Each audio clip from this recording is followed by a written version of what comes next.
Salve galera! Estamos aí, mais um vídeo, concluindo agora a minha lista de melhores álbuns de 1995. Vamos lá!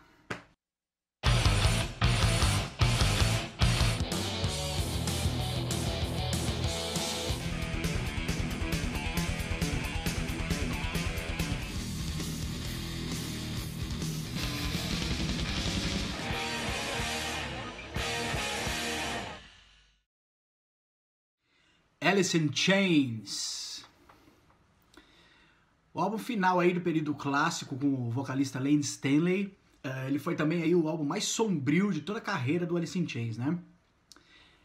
Esse disco auto-intitulado, ele é cheio de um sentimento meio angustiante, né? Com letras aí novamente tratando sobre depressão, só que de uma forma ainda mais decadente e meio perdida, né? Provavelmente aí devido ao uso contínuo de drogas aí do vocalista Layne Staley.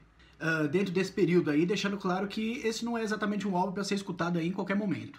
Apesar disso, eu acho justamente essa a maior qualidade desse disco, né? Pois a música em forma de arte, ela transpira um sentimento aí tão introspectivo que chega até a ser estranho lembrar que, de alguma forma, esse tipo de música ele conseguiu atingir o mainstream na época.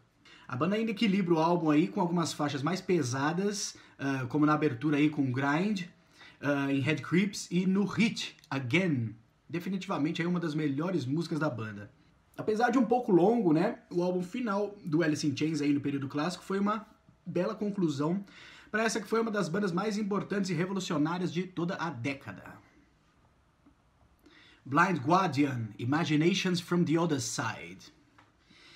Apesar do Imaginations from the Other Side não ser aí o meu álbum favorito do Blind Guardian, são vários fatores aí que me levam a crer que ele é, assim, de fato, o melhor álbum da banda. Eu acho que a maior diferença em relação aos anteriores é a variação que é encontrada na música, né? Já que em diversas faixas aí a banda deu um break na velocidade, ainda mantendo aquela veia épica que já era característica. Ou seja, uma forma de evolução dentro do próprio estilo que a banda mesmo criou. São inúmeras variações aí dentro de uma só faixa, a coisa que já acontecia antes, né? E isso continua meio que contando uma história, né? Com uma empolgação única que cada vez mais vai crescendo dentro de uma faixa só.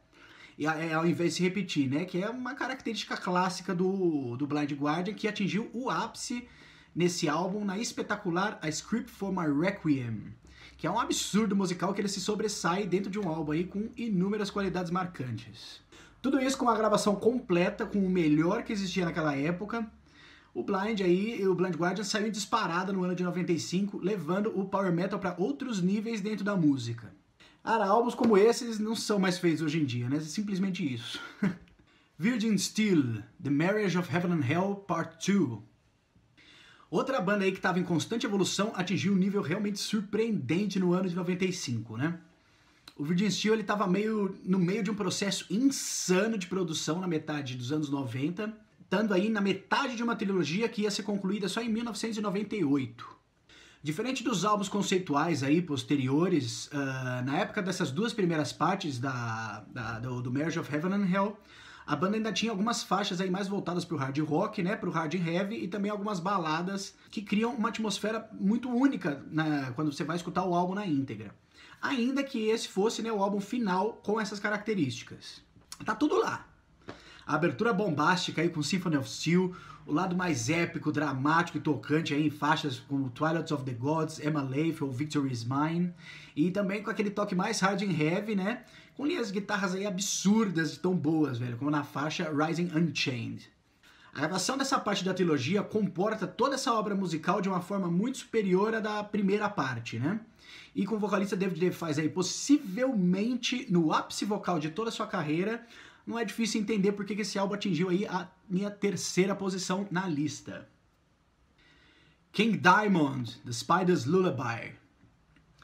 Depois de um hiato aí de 5 anos dedicados ao retorno do Merciful Fate, a banda solo King Diamond ela volta com aquele que é provavelmente o último grande álbum da carreira genial desse artista folclórico da música pesada.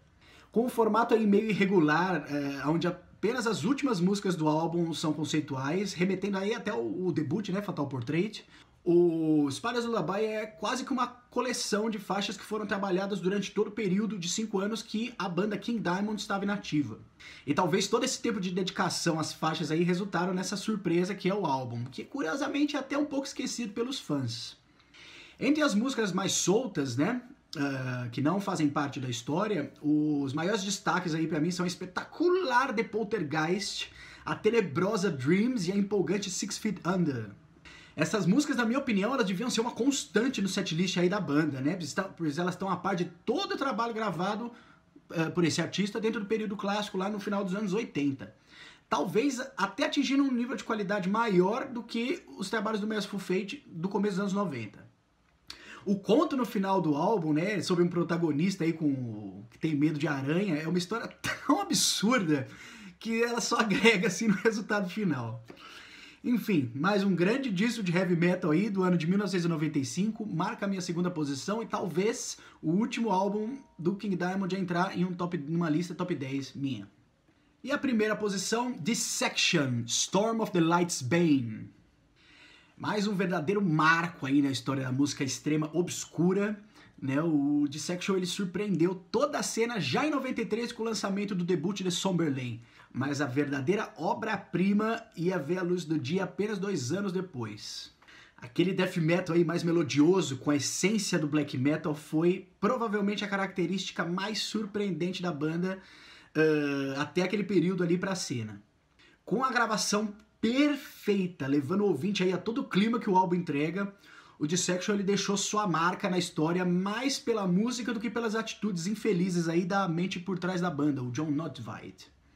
Os traços de metal tradicional misturados com a música extrema marcante, eles elevam o nível desse álbum ao além, com passagens acústicas angustiantes, variadas com a intensidade nos riffs melancólicos, vocais rasgados e um clima aí que foi pouquíssimas vezes repetido dentro desse estilo, completando toda a massa sonora do caos.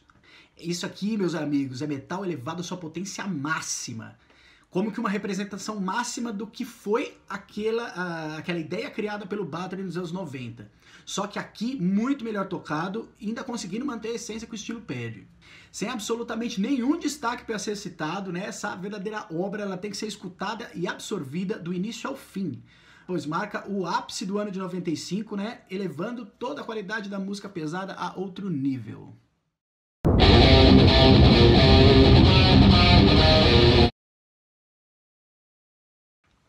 Maravilha, galera, isso aí. Obrigado por terem acompanhado. Se inscrevam aí no canal, ó. Comentem a lista de vocês, compartilhem e aguardem que já voltaremos aí com o próximo vídeo com o ano de 1996. Valeu!